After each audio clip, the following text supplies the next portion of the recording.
আসসালামু আলাইকুম। বার্তা বৈঠক সংবাদ বুলেটিনে স্বাগত জানাচ্ছি আমি তারিফ হাবিব রকন। প্রথমেই সংবাদ শিরোনাম। দিনাজপুরে বাস ট্রাকের সংঘর্ষে 2 চালক সহ নিহত 3। পুলিশ সংস্কারে প্রস্তাব জমা দিল বিএনপি।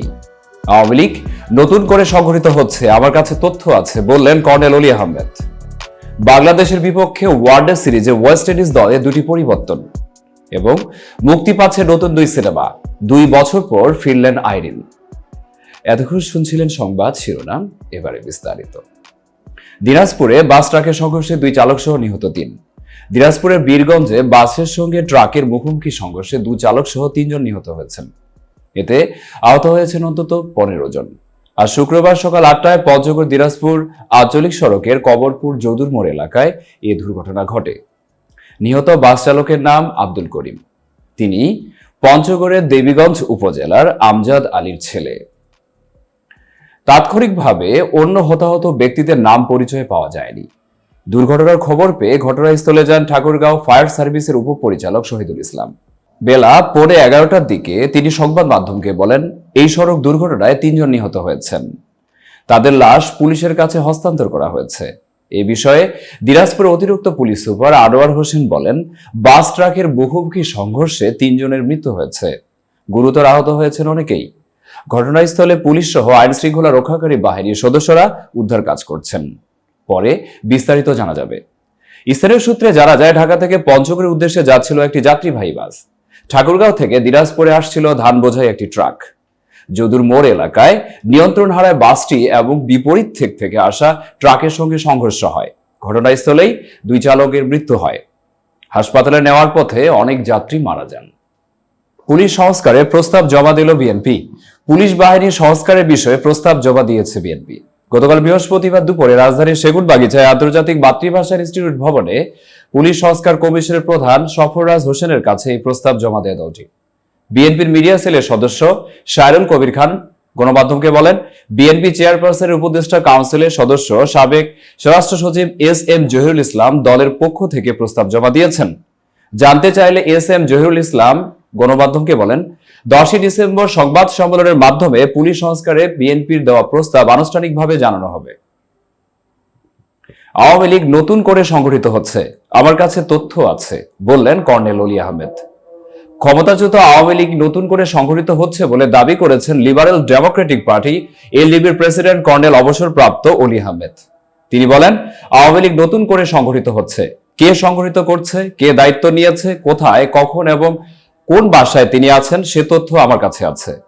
বৃহস্পতিবার 5ই ডিসেম্বর রাজধানীর বকবাজারে এলডিপির কার্যালয়ে এক সংবাদ সম্মেলনে তিনি এসব কথা বলেন। অলি আহমেদ বলেন, আমরা যদি মনে করি স্বৈরাচারীরা বসে আছে, এটা ঠিক নয়। স্বৈরাচারদের প্রথম, দ্বিতীয়, তৃতীয় স্তরের পুলিশ এবং প্রশাসনে বসে আছে। এখনো স্বৈরাচারের দোষরা বিভিন্ন প্রতিষ্ঠানে সহাবস্থানে রয়েছে। আমি ডক্টর ইউনূসকে বলবো, আর কালে বিলম্ব না করে স্বৈরাচারের দোষরদের চিহ্নিত করুন।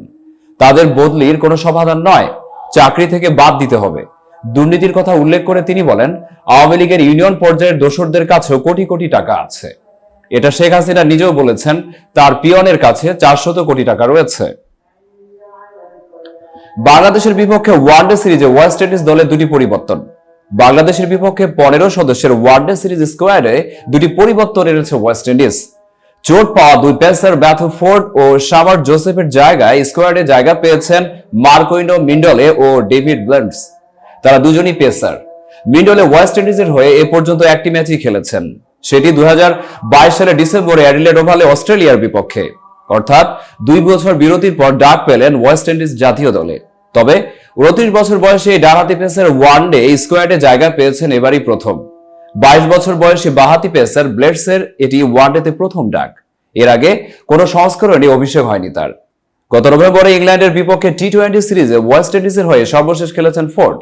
সেই সিরিজ উরুতে দেওয়া চোটের কারণে সেরে ওঠেনি।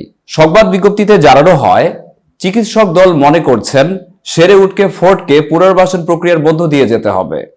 মুক্তি পাচ্ছে 2 সিনেমা। 2 বছর পর ফিরছেন আইরিন। চরের মেহনতি মানুষের জীবন ও প্রকৃতির খামখেয়ালিপনাকে পর্দায় তুলেছেন নির্মাতা সোহেল রানা বয়াতি। প্রথম সিনেমা নয়া মানুষ দিয়ে বড় পর্দায় আসছেন এই তরুণ নির্মাতা। আমাশ হাসানুজ্জামানের বেদনার বালুচরে গল্প অবলম্বনে ছবির চিত্রনাট্য লিখেছেন মাসুদ নেজা। সিনেমায় দুই মূল চরিত্রে অভিনয় করেছেন দর্শকপ্রিয় অভিনয়শিল্পী রওনক হাসান ও মৌসুমী।